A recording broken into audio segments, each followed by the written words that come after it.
This is a podcast from soof.co.uk. Hello, I'm Patrick Downs. This is all about film, whether it be Blu-ray, DVD or streaming. This is Bring the Film.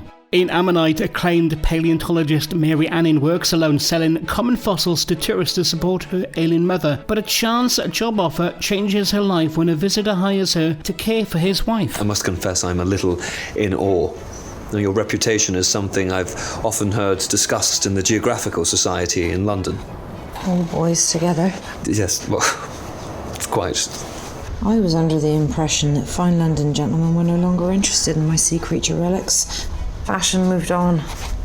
Did it not? Quite. I'm afraid I'm a bit of a late starter.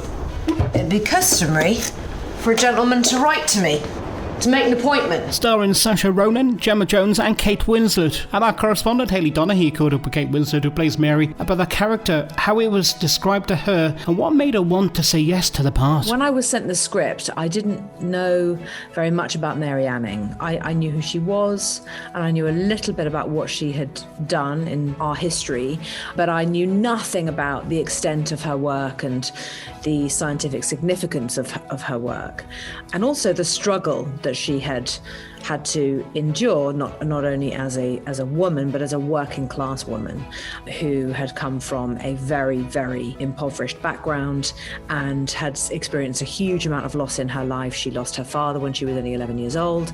8 of her siblings had died, 6 while she was alive and 2 before she was born. So a woman who was self-taught and had lived a very harsh life filled with struggle.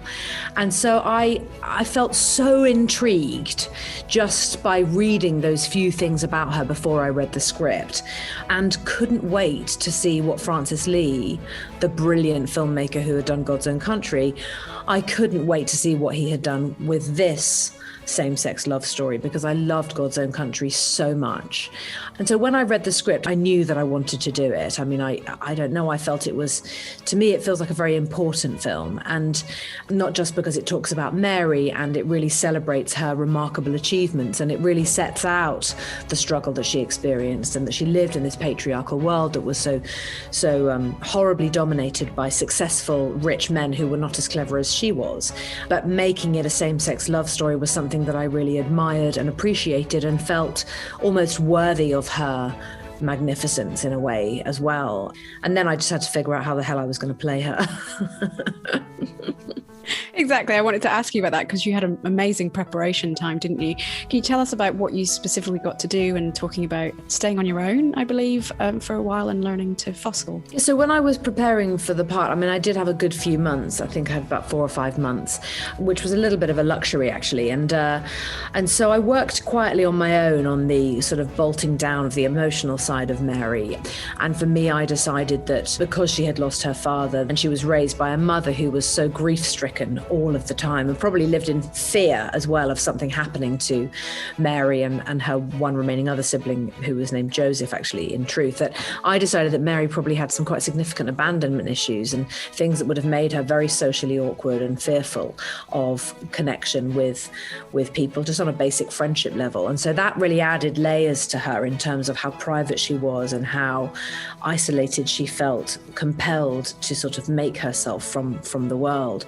But then the physical side of it, I worked with the people in Lyme Regis who knew more about Mary than is sometimes even found in books. So the Lyme Regis Museum were enormously helpful. I worked with a man named Paddy Howe, who is a very well-known local paleontologist in Lyme Regis. He really taught me how to fossil find and how to discover ammonites, how to hit hammers into nodules and crack them open in the right way so you don't shatter whatever might be inside. He really did teach me how to do all of those things, and for that I will be eternally grateful, because I couldn't have not just understood the craft of it, but the elements of physical change that happened to me as a result of working with those old tools, as I had to learn with and use in the film, and just being out on those beaches for weeks on end in the sideways rain and bent over, and just learning how much that cold would have, it got into my bones, and how my my body would hurt a lot. And that made a real difference to how we decided to dress Mary, how she moved, how she held herself, and how she felt at the beginning and the end of each day. I mean, her body would have just creaked the whole time, and she would have been very, very strong too, underneath all of those layers. And so I changed some things up. Physically, my exercise things I changed a little bit, made sure that I didn't lose weight actually, because that can often happen to me on a film just by accident with working so hard. And so I wanted to focus on those things and just keep her very physically robust in spite of how sort of much her body probably hurt a lot of the time. And Saoirse Ronan, I mean, always brilliant, but just so special in this role. I was wondering kind of what she's like to share scenes with, and what are some of your sort of fondest memories and moments working with her? Well, Saoirse was such a breath of fresh air to me all the time, because I can be a little bit intense sometimes, I think, when I'm concentrating. And also I'm so afraid that I'm going to miss something or get it wrong that I concentrate, I think, really quite a lot. And I'm sure that might be a bit annoying sometimes to other people around me. But Saoirse is able to be very free and light. She has a sort of just a really wonderful centeredness to her, and a confidence that isn't pushy or loud. It's just present. And actually that helped me enormous amount, because it always meant that if I felt, oh God, how am I going to do this scene? Saoirse would be like, we'll be fine. Let's get in there. She's very much roll up your sleeves and get in there, which I am too. But because playing Mary was so frightening for me and didn't come naturally in any way, shape or form, I felt very preoccupied by Mary all the time. And so it was always lovely to have that counterpart in Saoirse with her lovely, bubbly, sunshiny disposition. And, there was a lot of trust and friendship and fun between the two of us, which we were very lucky to have, because, that doesn't happen all the time.